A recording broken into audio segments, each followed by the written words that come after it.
Bir kechalik kelinchak 22-qism 2-fasl. Ishonasizmi? Dedi mashina motoriga o't qo'yishni ham unutib Nasiba. Ertalab shu yoqqa kelayotganimda Xudoga astoydil nola qilgandim.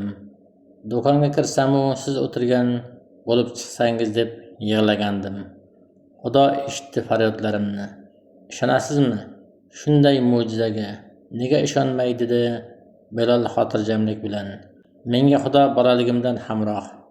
Har gal rahmimni yegan, hech qachon yolg'izlatib qo'ymagan, och qoldirmagan. O'qishda ham faqat Xudo yordam berib kelgan. Menga qara, nega o'tiribmiz? Haydamaysanmi mashinani? Voy esim qursin deya o'rnidan qo'zg'aldi Nasiba. O'tiring rulga, men hozir mashina hayday olmayman. Qarang, xursandligimdan qo'llarimgacha qaltirab ketyapti. Bo'pti, ko'ndirding. Jilmayib mashinadan tushdi Bilol.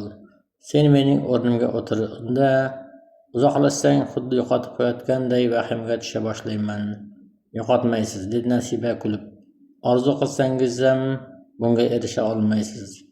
Mendan qutulib bo'psiz.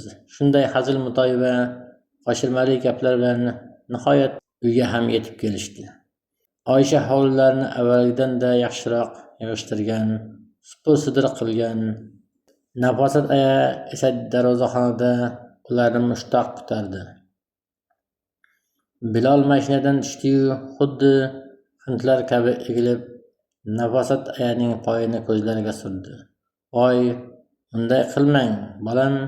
Nafosat aya azbaroyi noqulay vaziyatga tushgandan kulib yubordi. Hindlarga o'xshab bizning onalarimiz hindlardan kammi? Deya qaynonasini quchdi Bilol. Ulardan ortiqroq. Shuning uchun ular bir marta onasining poyini ko'zga sursa, biz 10 marta surishimiz kerak. Barakalla, dedi yig'lamsirab Nafosat aya. Iloyim qo'sha qaringlar. Ko'rgan bitganingiz shu bo'lsin. Mayli. Sizlar o'tira turinglar, men kiyimlarimni almashtirib chiqaman. Bilol Nasibaga bir marta ko'z qisdi-yu, ichkariga chopdi. Nafosat aya esa qizini yana bir marta quchib tabrikladi. So'ngra avaylabgina so'ri tomon yetakladi. Ko'z tegmasin, juda kirishimli yigit ekan, dedi Nafosat aya ichkariga ishora qilib. Rosa uyaltirdi-ya. Iloyim baxting kulgan rost bo'lsin. Rost baxtim kulgani oyi, dedi Nasiba ko'zlari chaqnab. Unaqa odatim yo'qdi-ku, ammo bugun kuyovingizning o'qishiga kirib surishtirdim. Yuragimdagi shubhalar haqiqatga yaqinmi yo'qmi tekshirib ko'rishni xohladim. Xo'sh, keyinchi shubhalaring to'g'ri ekanmi?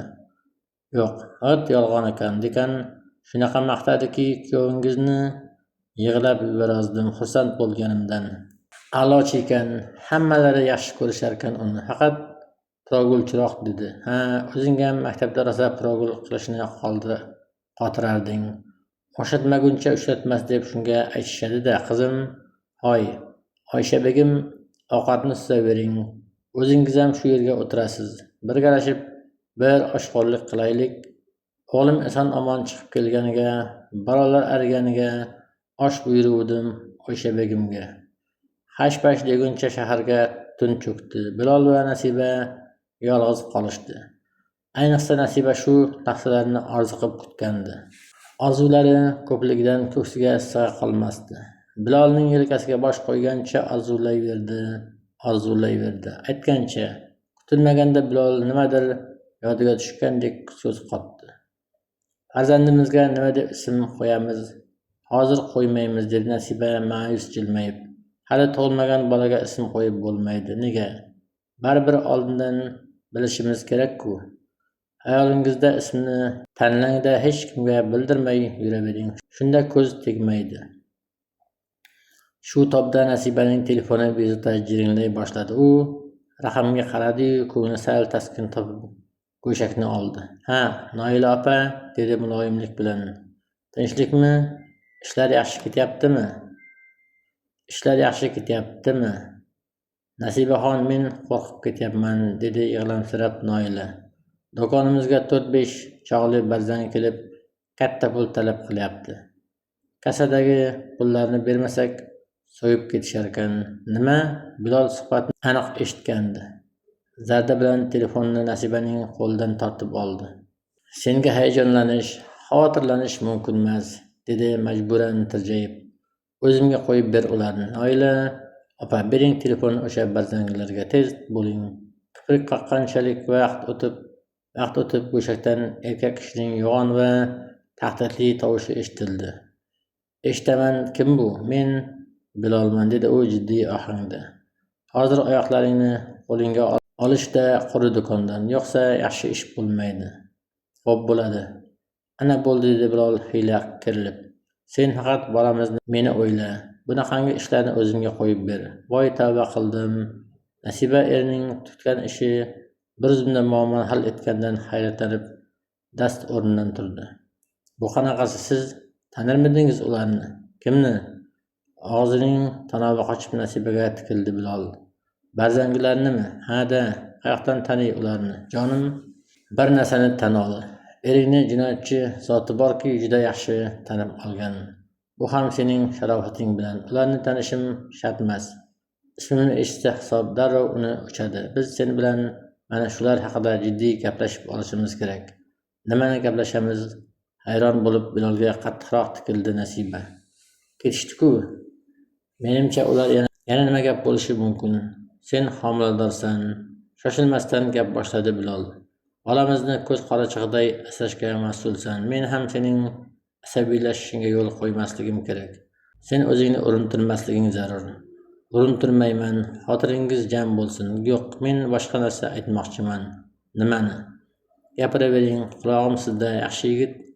Mana bu do'kon, sex, klub, xullas hammasini mening nomimga o'tkazmasang bo'lmaydiganga o'xshaydi. Nima? Nega? Tinchlikmi? Tinchlikmasligini o'zing ham ko'rib turibsan.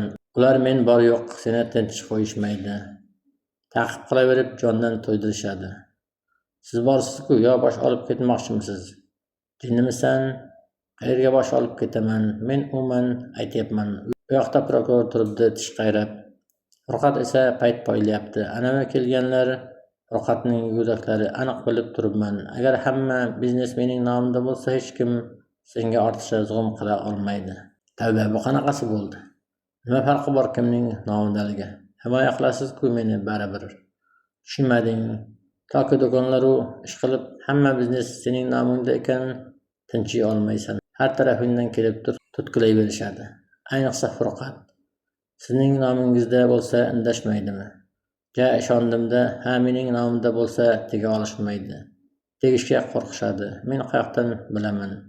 Balki siz hammasini nomingizga o'tkazib olgach, meni tashlab ketarsiz. Bilib bo'ladimi? Pul deb qo'yibdi buni. Sen noto'g'ri fikrlama, dedi Bilol kuyunchaklik bilan. Agar menga ishonmayotgan bo'lsang, ana universitetga borib domlardan so'ra, surishtir. Kursdoshlari qancha u yerda? Ularni ham so'roqqa tut. Surishtirib bo'lganman, dedi Nasiba bosh silkitib. Allaqachon dekaningiz aytgan kimligingizni. O, nahotki qachon ulgura qolding? Xo'sh, nima dedi dekan? Aynihoy ko'p dars qoldiradi deb noligandir-a, topdimmi? Xuddi shunday dedi. O'zi yaxshi yigit-u, ammo pirogulchi, dedi. Bilol bu gaplardan keyin zavqlanib kuldi, ammo darrov jiddiylashdi. Mayli.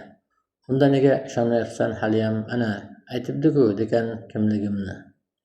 Men u aytganday odamman, o'zgarmayman. Men o'ylab ko'rishim kerak, dedi Nasiba bo'shashib. Bu yo'l-yo'lakay ikki og'iz gapimdan hal bo'ladigan ish emas. Millionlab pullar turibdi.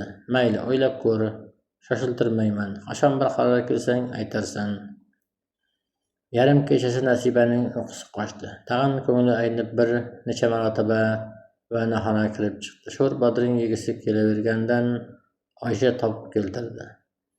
Yarim tun bo'lishiga qaramay yana 2-3tasini taqqos tushirdi-yu, balkonga chiqib olis osmonga tirnoqtor yulduzlarga o'ychan nazar tashladi. Xayolida esa hanuz Bilolning so'nggi gaplari, Furqatning masxaralashga belangan haqoratlari aylanardi. Bunchayam chalkash bo'lmasa bu jumboqlari. Ko'ngildan o'tkazdi og'ir xo'rsinlik aralash.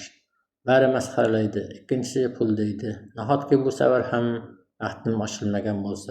Bilol suvlon kabi ichimga o'rnashib olib, keyin tashlab ketsa-chi. Mana bu bolasining ham yuzini qilmaydimi? Yo'g'i, agar yuz xotir qilmasa, allaqachon dodimni berardi.